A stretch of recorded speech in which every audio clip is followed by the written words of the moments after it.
Welcome to the Membership Guys podcast. Kick-ass advice and tips for membership site owners.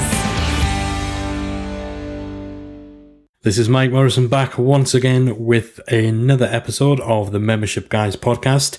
And today we're going to be talking about running free and paid trials for your membership site. Now, this is one of those subjects that seems to divide people when it comes to discussing strategies for getting more members to your site. On the one side of things, you have people who think it's a great strategy and every site should use it. And on the other side, you have people who think that you're nuts for giving any aspect of your membership site or your intellectual property away to people either for free or for a really, really low discounted price. Now, I firmly believe that there really is no one-size-fits-all approach to membership sites, marketing, or anything like that. You really need to test out what works best in terms of your audience, your market, and your product. So simply saying free trials and discounted trials are going to be perfect for every single member site or online course out there is wrong, because there are a lot of instances in which this simply won't be the right way to go. But similarly, writing off trial periods altogether and saying that nobody should use them and that they're a bad idea for any membership site, again, is equally just as wrong. Now, playing devil's advocate, I understand people not wanting to give anything away on their membership site. Someone I have a lot of respect for is James Schramko from Superfast Business, and he runs a private membership site, and his reason for not running a trial is the fact that once somebody signs up, minutes after signing up, they have access to about 10 years of his intellectual property and his training material, because he just has everything kind of loaded in there. And that makes sense. I understand and I appreciate and I respect that point of view. And a big part of that is because his course material also comes with downloads. So technically somebody could go in there, download everything that he's got on offer, and then do a runner before he receives any money for it. So the resistance to giving away a trial when you have downloadable material, or maybe if your quality content, your course content isn't added regularly, so there's no kind of ongoing addition of premium content come to your membership site, then that means that obviously giving someone a trial exposes everything you have to offer and enables people to kind of have free reign, take everything they want without actually paying for it. So if you're kind of just doing a static online course, or if your membership site is the sort of thing where you've just loaded it with loads of resources and value and that's it, there's no regular content going to be added, or maybe you've enabled people to download everything that you've got available, then free trials or even paid trials are probably not going to be your best friend. But then on the other side of things, the way that I see it is, if somebody wants to rip you off and get your content for free, they'll find a way to do it. If you make people sign up and pay for your content and there's no trials, but somebody wants to rip you off, then they could just as easily sign up, pay your payment, take all of your content, and then file a dispute with their credit card company. Sure, it's harder for them to do it, but years and years of experience shows you that if people want your stuff without paying badly enough, they'll get it. If Hollywood and the movie industry can't stop people from ripping them off, then what chance do we have as membership site owners? It's kind of something you need to take on the chin. And obviously there are safeguards you can put in place and there's stuff that you can do, but it's not the sort of thing that we should allow ourselves to totally restrict our business or totally avoid certain marketing promotional strategies purely out of fear of that happening to you. We also tend to find that offering free trial periods for high ticket items, so if your membership site has got $1,000 a month, then a free trial or a $1 trial isn't really going to attract in the sort of people who are likely to pay that money. But the big upside to using a trial period is something which Jay Abraham, who's a renowned marketer, calls risk reversal. Now, if you think about it, when somebody decides to join your membership site, all of the risk is in their hands. They don't know whether you're legit. They don't know whether what they'll receive for their money will actually live up to the hype that you've gone through on your sales page. They don't know whether you're just a complete sham artist and you're going to grab their money and run, or repeatedly charge their credit card. All of the risk is in the hands of the buyer. And that, of course, makes the purchasing decision something that you really have to overcome all those questions, all those objectives and fears in advance. There's a lot of hurdles you need to overcome if all of the risk is still really sitting with the buyer and you're not actually taking on any of that risk or doing much to reduce it. So a trial period switches things around. So when we talked about people being fearful of running a trial because they're worried that maybe they'll get ripped off, just think about your potential members. They're worried they're going to get ripped off because they have no way of knowing what's behind the curtain until they've actually paid for it. So one of you guys on both sides of the sales conversation is going to have to take some risk or share some of the risk. And that's where trial comes in, because sure, the risk to you as the seller is that somebody's going to come in, steal all your information and run away without giving you any money. But there are marketing and there are sales benefits for you taking on that risk if it means that you're offsetting the risk that your potential buyer is taking. So by saying to someone, you can have a 14-day free trial of our membership site. Your credit card won't be charged. We won't take a penny. You can cancel your trial anytime during that 14 days if you find this isn't the right fit for you. You're taking on and you're accepting that risk and that burden from your potential buyer. So then what have they got to lose? Now, of course, there's always still going to be that little bit of concern on their part, but a big weight gets lifted off their shoulders in terms of the actual risk that they see in signing up and joining your membership site. Now, of course, offering a trial isn't the only way to have risk reversal as part of your sales process. You see a lot of people offering money back guarantees. Don't like what you've received. If you find it's not for you, you've got 30 days to refund. So that's just another form of risk reversal where you're trying to ease the concerns of your potential buyers and make it so that essentially it becomes a no-brainer decision over whether or not to join your membership site or enroll on your online course, because you're taking all of the risk out of the equation. So that's why free trials shouldn't just be written off as a gimmick or as a desperate maneuver to get people into your site. There are legitimate, quite deep psychological advantages to offering some form of trial to people and enabling that risk reversal as part of your sales process. Now, of course, it is a legitimate concern that offering a free trial could potentially send out the wrong message or attract the wrong people. If your positioning in your brand is all about success and exclusivity and all of that, then offering a free trial to all and sundry kind of goes against the brand that you're putting out there. It's not uncommon when offering a free trial for all of the focus to land on the free aspect rather than the trial aspect. A lot of that has to do with how you position it, how you promote it to your audience, but just the use of that word free can almost be too tempting for us as marketers to be the thing that we lead with. And of course, that's not what the risk reversal is about. Risk reversal isn't about giving someone something for free. It's about giving them the trial. It's about allowing them to dip their toe in the water and find out that actually it's safe. You're not going to rip them off. You are going to give them what they're paying for. Another thing to consider with free trials is a lot of membership plugins out there that you're going to be using for your membership site. When it comes to offering trials, even if the trial is free, we still need to take their payment details. Now, that's for purely technical reasons. Most of the time, if you're using something like PayPal or Stripe as your payment processor, you need payment details in order to set up a subscription. So even if a free trial, so the first 2 to 4 weeks of that subscription is free, you still need the payment details in place for a subscription to be created that goes on beyond that free period.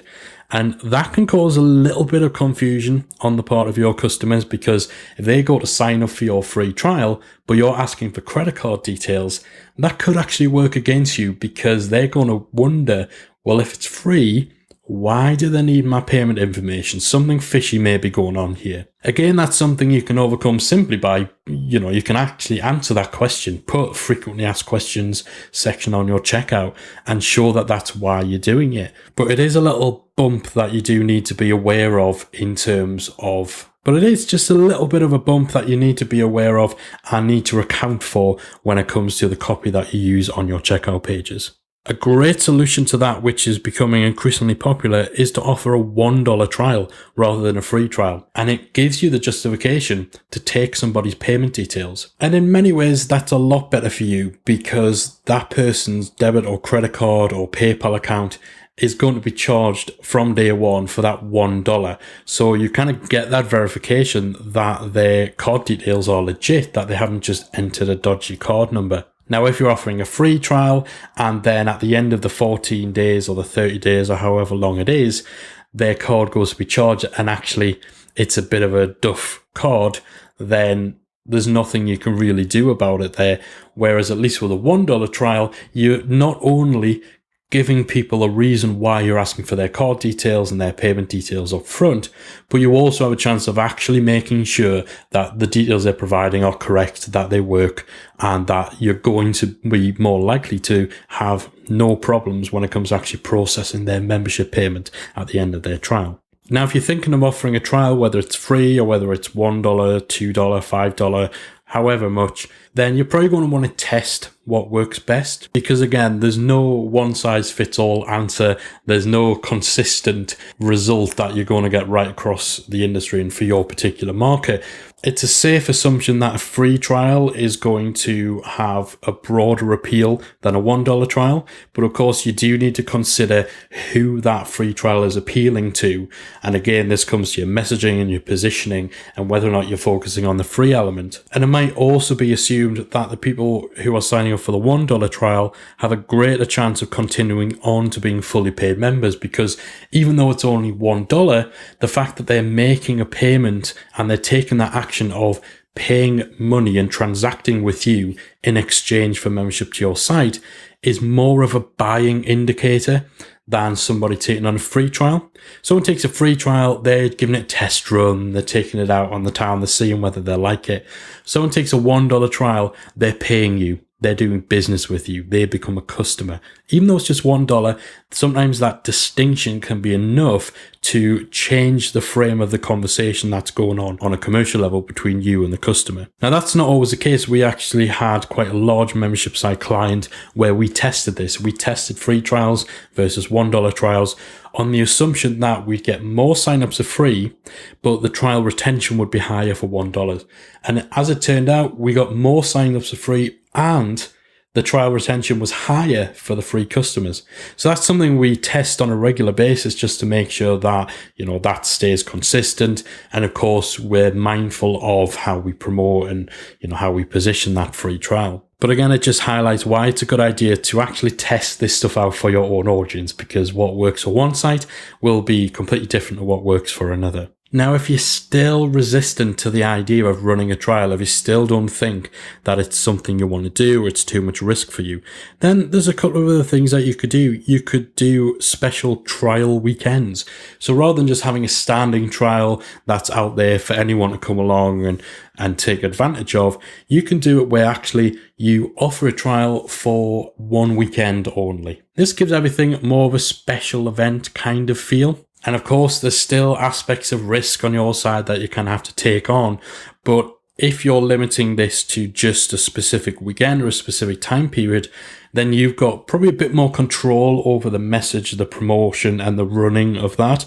And you're able to better monitor when people are going to be abusing the trial that you're actually offering them. So that might be a good way for you to trial running trials by limiting them to just a special weekend event every now and then. And that's something that you see done quite a lot in the online gaming industry. Quite regularly, every 3 to 6 months, they might run a free weekend for new subscribers or returning subscribers. But then the rest of the year, they're not actually offering a free trial to people. Another alternative way of still getting that risk reversal in there without offering a trial would be to take one of your courses from your offering. So if you've got something where you're offering several different smaller courses, take one of them and make it free. If your offering's good enough, then having just one course out of your course library isn't going to reduce the value of your actual membership site so much that it's not worth taking it out. But if you take one course and make it free to people so that they can actually get a sample of what they'll get when they join your membership site, they can see your learning style, they can really dissect whether the level of the material being taught is where it needs to be for them, whether they can follow along, whether it's understandable, all of that. So again, you're getting the risk reversal and you get to answer a few of those objections and clear a few of those hurdles people might have if they're not sure whether or not to join your site. But again, without exposing all of your content and without taking on as much risk as you may think you'll be doing if you take on a trial. Or if you've got just one big course, so if you don't have a library of several smaller courses, you could just take a few lessons from your main star attraction course and make those available for free. This is a standing strategy that you see on sites like Udemy, where for pretty much every single course, you can get one or two of the modules or the lessons free, just as a sample. And the aim isn't for you to be able to take away a wealth of knowledge from just that little sample. It's for you to be able to verify that actually the sort of material being taught is what you want, verify that you can follow along to the learning styles and all that sort of stuff. Alternatively, you could actually offer a free level to your membership site where people can sign up. It's not positioned as a trial, it's positioned as a free membership, and they'll get access to a certain level of content, as well as obviously being prompted to upgrade to a paid level. Now, this is very different from offering a free trial because you're not exposing your top end content to people. And you're also getting that commitment from people where they're signing up and they're registering for your site. And it puts those people in your wheelhouse where you can then sell to them and pitch your paid level as well. And sites like Copyblogger, for example, do this very well. So if you think about your lead generation, how you probably have ebooks or maybe a short course, you could take that just a step further and compile all of that information into a private free members area that serves as an introductory level to your actual paid premium content. So hopefully this has helped you to really understand the benefits of risk reversal in your promotional and your sales strategies and where free trials or paid trials fit into it. And of course, if you don't feel that free trials are right for your business or for your audience, then hopefully some of the alternatives we discuss will give you a little bit of food for thought for how you can take advantage of risk reversal for your own membership site. Hope you guys have enjoyed the show. Thanks very much for downloading, and I'll be back soon with another episode of the Membership Guys podcast. If you've enjoyed this episode, we'd like to invite you to download our free Membership Success Toolkit. Simply go to www.themembershipguys.com/toolkit to download it today, and you'll get access to our membership site plugin comparison chart, our membership site planning guide, and access to our private Facebook mastermind group, which has numerous membership site experts and owners sharing advice and discussing all things membership sites around the clock. So that's www.themembershipguys.com/toolkit to download your free resources today.